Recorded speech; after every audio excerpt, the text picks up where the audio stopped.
Thank you, Mr. Speaker. I yield myself such time as I might consume. So ordered. Thank you. Mr. Speaker, I rise in strong opposition to H.R. 23, and my friend from Nebraska, he suggested a number of issues that we intend to challenge during the course of the next half hour based upon the facts. So this is theater tonight, Mr. Speaker. If we didn't get enough of the entertainment factor last week, we're going to proceed with it again this evening. 87,000 IRS agents. Let me debunk that right away. There are regular retirements of up to 8,000 a year. We're replacing them. How about the methodology of a computer upgrade, an investment in technology, more modeling? Or should we have an IRS that operates the way Southwest Airlines did last week, to the dismay of the American family?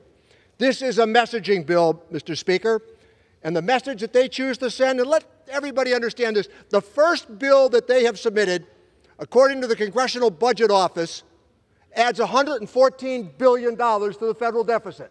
Right.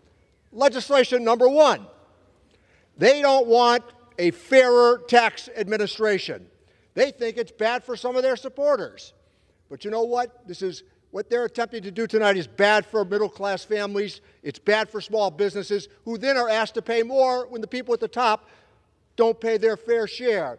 I have a letter that I wish to submit that came from Charles Rosati, the former IRS commissioner, and he points out in the opening paragraph of a tax notes special, and by the way, those of us in the tax world, we know what tax notes means. He said that last year, and this would be 2021, the federal government failed to collect $574 billion of taxes that were legally due but not paid. That's equal more to most of the federal deficit. They want to reduce the deficit? We should do a better job with tax compliance, which, after all, is the basis of a representative democracy. 86% of the American people, Mr. Speaker, they pay their taxes every year on time. Do you know why? Because they get paid in wages and it comes from withholding taxes. That's what it's about. The American people are wise to what's being presented here tonight. We live in a two-tier tax system. Wage earners follow the rules.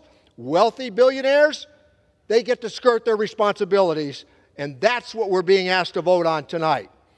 IRS funding has been stagnant. Staffing levels have dropped. Have you tried getting an IRS office on the phone? How many times will we continue to let those at the top get away without paying their share? We lose out, just think of it again, almost $600 billion a year in unpaid taxes. It's very sophisticated tax planning that is done by high-priced attorneys and CPAs.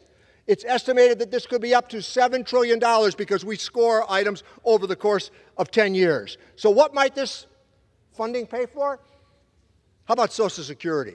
How about Medicare? How about a strong military? How about a child tax credit that could be expanded? How about universal paid family and medical leave? And how about bringing down health care costs? The audit rates amongst millionaires has declined by 70% since 2010. Let me repeat that for anybody who didn't get that. The audit rate for millionaires has declined by 70% since 2010. Low-income workers who receive the earned income tax credit, they are audited now more than taxpayers who are making over $1 million a year. All we're asking for is fairness in the distribution of the responsibilities as to how we pay for government. There's a different set of standards across the land now, and to point out to you that, once again, what is our commitment to America? It should be based on a fair tax system that collects what is due from those who ought to be paying. The former IRS commissioner, a Republican, Charles Rettig, he pointed out that he was fully in support of the legislation that we were offering because the IRS is continually outmaneuvered and outgunned by sophisticated efforts from tax lawyers and CPAs.